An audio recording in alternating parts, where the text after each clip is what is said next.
प्यारे बच्चों सत श्री अकाल। तो अज मैं तुम सारे करवाने जा रहा new style model test paper number 3 class 10वीं का। सबजैक्ट है इंग्लिश टर्म 2 का सैशन 2021 तो 2022। टाइम है 2 घंटे तो मैक्सीमम मार्क्स सन 40। तो यह मैं करा रहा हाँ MBD की मॉडल क्वेश्चन पेपर कम सैंपल पेपर्स वाली बुक चो जो कि टर्म 2 के लिए बनी है और इंग्लिश क्लास 10वीं ये पंजाब बोर्ड की है। तो चलो हुण आपां शुरू करते हाँ।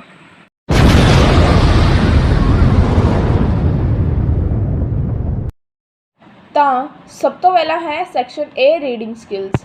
पहला प्रश्न see the poster carefully and answer the following question. 1 तो लैके 5 तक अपन आंसर करने हैं। पहला है the man in this picture is dash. तो इसका उत्तर है APJ अब्दुल कलाम। दूसरा प्रश्न he was the dash of India. तो इसका उत्तर है फॉर्मर प्रेजिडेंट। तीसरा this great scientist was known as the dash. तो इसका उत्तर मिसाइल मैन ऑफ इंडिया। चौथा he was the dash of several prestigious awards। तो इसका उत्तर रेसिपिएंट। पंजवा he was honored with Bharat Ratna which is dash। तो इसका उत्तर इंडियाज हाईएस्ट सिविलियन ऑनर। अगे सैक्शन भी इंग्लिश टैक्सट बुक। तो यह मैं तो इतने नहीं करा सकती क्योंकि इतने जगह नहीं है। तो यह मैं तो कराना हाँ। दूजे प्रश्न में है आंसर द फॉलोइंग क्वेश्चन। तो इसका पहला part why do the stars twinkle. तो इसका उत्तर है stars like the sun are balls of fire as their rays pass through the different layers of the atmosphere they seem to be twinkling. दूसरा प्रश्न why according to you were the wars fought in Mahabharata and Ramayana sacred. तो इसका उत्तर these wars were fought to defend and uphold the honor of motherhood. That was why they were considered sacred. तीसरा प्रश्न what was the new mischief Pathic thought of। तो इसका उत्तर है there was a log lying on the bank of the river. He planned to roll the log away with the help of the other boys. In this way he wanted to annoy the owner and enjoy the fun। चौथा प्रश्न why was the stout lady walking down the middle of the road। तो इसका उत्तर she thought she had liberty to walk wherever she liked. She said now they had got liberty। पांचवा प्रश्न divine the solar system. तो इसका उत्तर है the solar system means the family of the sun. It includes the sun its planet and the satellites of the planets. अगे तीसरा प्रश्न answer the following question in 25 to 30 words. तो 25 तो 30 वर्डा दे विच इसका पहला पार्ट है why did Smith send an infected sharp spring in an ivory box. तो इसका उत्तर Smith had killed his nephew. Holmes knew this fact.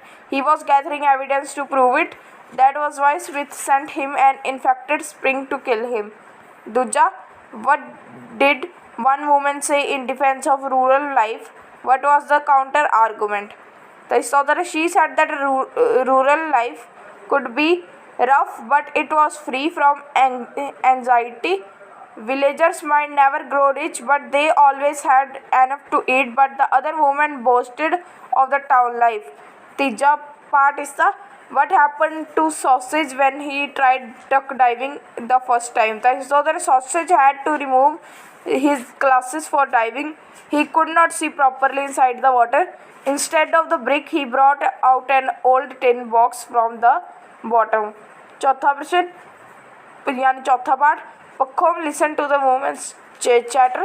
He started brooding and reached a conclusion. What was the conclusion. तो इसका मतलब Pahom did not have enough land. He thought that if he had plenty of land he would not fear the devil himself.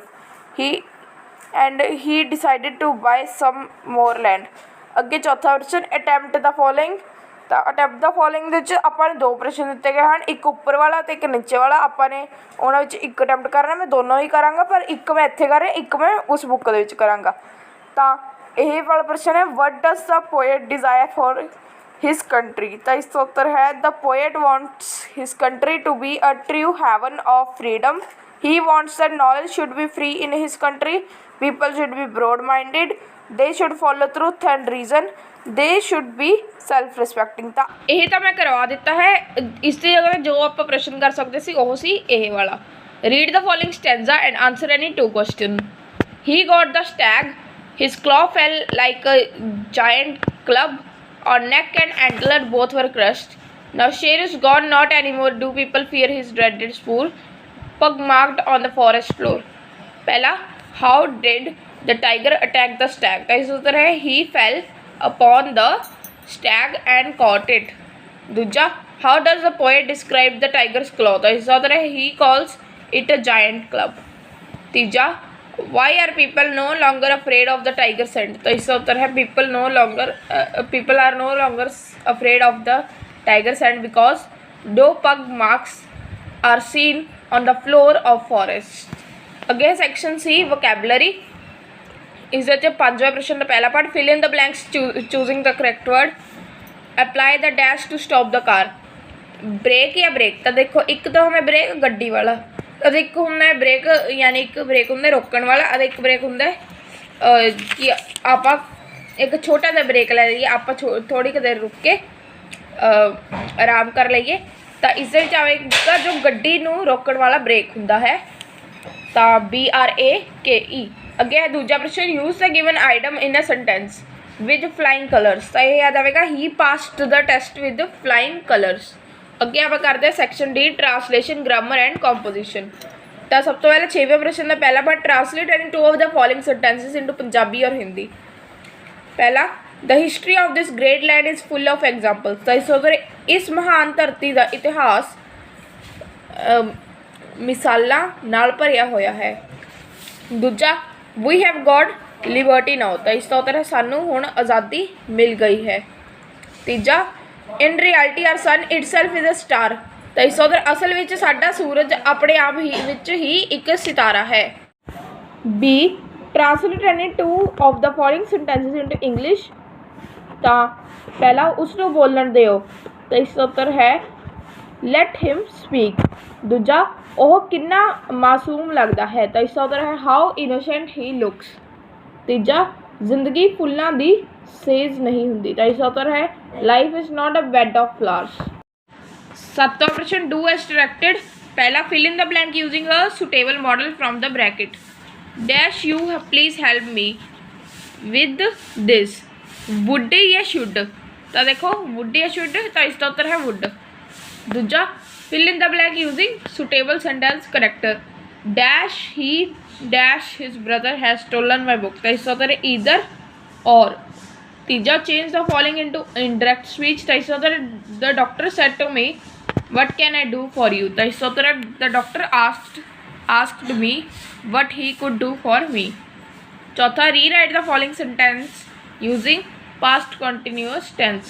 They are taking food तो इसका उत्तर है दे were taking food. पांचवा प्रश्न punctuate the following sentence. Sita bought pens books pencils and notebooks तो इस की याद आएगा सीता का एस बटा क्योंकि सीता एक नेम है. पेन्स तो बाद एक कॉमा बुक्स तो बाद एक कॉमा आखिर में फुल स्टॉप. अगे 8वां प्रश्न right paragraph on any topic using the following given hints. ये हिंट दिते गए हैं तो देखो जे मैंने इस वीडियो में यह पैराग्राफ करा देते तो वीडियो बहुत ही लंबी हो जाएगी. नीचे हैं अटैम्प्टेड 1 ये हैं पत्तर जो कि यह भी मैं नहीं कराऊँगा इस वीडियो में. 10वां प्रश्न है marks for good hand writing तो इस तो मिलणगे 2 मार्क्स जे तो पूरे पेपर में अच्छी हैंड राइटिंग की होगी. तो अज की वीडियो लेना ही मैं तो सारे मिलूंगा नैक्सट वीडियो में. इस वीडियो को पूरी देखने के लिए धन्यवाद.